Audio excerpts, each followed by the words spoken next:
Oh. Welcome back, everybody. It's 6:43, and we've been talking about Arizona's fentanyl problem all morning long as we begin a month-long series on the problem here in our state.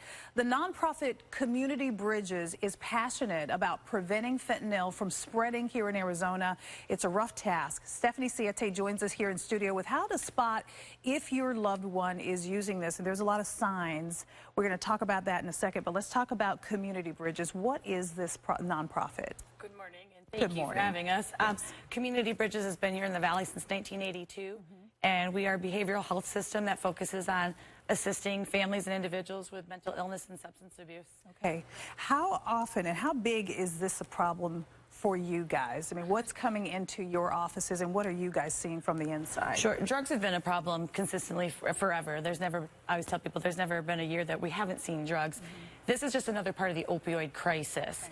Fentanyl's on the rise, and I think people need to understand that in the last 2 years, there's been more deaths from fentanyl than prescription painkillers. Oh, that's amazing. Let's talk about the fentanyl problem specifically, because one of the issues, as we mentioned in the beginning part of the segment, is it's hard to figure out maybe what you're even taking. Yeah, I think that's the biggest takeaway for people to understand is they're never going to take fentanyl knowingly. A lot of the time it's going to be cut into something else. You might think it's a Percocet, an oxycodone. A lot of the times it looks like pills. Recently we've seen some of these blue pills floating around with logos of M's or 30s on them. But again, I think you just have to understand you never take an unknown substance because it could be cut into anything. Yeah. How do you even know if what if you are going to take a pill knowingly? You probably shouldn't be, but how do you even know? Well, there's some immediate signs, like say someone takes something and all of a sudden, so it causes respiratory arrest. Okay. They slow down their breathing. That's the #1 killer. Okay.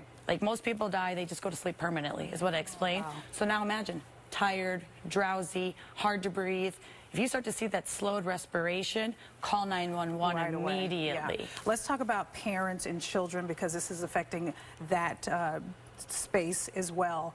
How do you know if somebody in your family or someone close to you has taken it? Other than that, because you would probably have to be pretty close to them to know if there's some respiratory issues. But what are the signs that you should pick up to maybe ask questions and maybe get help? Sure, I would think always to ask questions with our youth because they're going to be exposed to it. This stuff is in our schools, but when we put it in the opioid family, it's going to start with pills, right? So some of these pills, the oxycodones, the hydrocodones, could slow the breathing. What's scary, and I use my hands to explain it, is typically we say, okay, we identify the problem, someone goes and gets help. Then we get them on the path to recovery.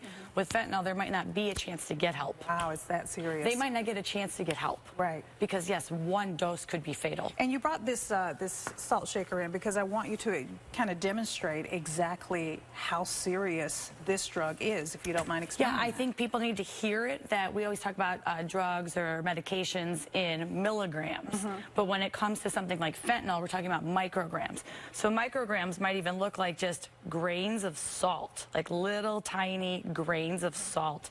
And that could be a fatal dose. I mean, a 2 milligram would be 2,000 micrograms. Yeah. Sounds like a lot, but it's really minuscule grains of salt that are fatal to inhalation, ingestion. So if this were in a pill form, a patch, a swab, there's so many forms of this. I'm sure you've seen so many shocking cases come through your office in your nonprofit.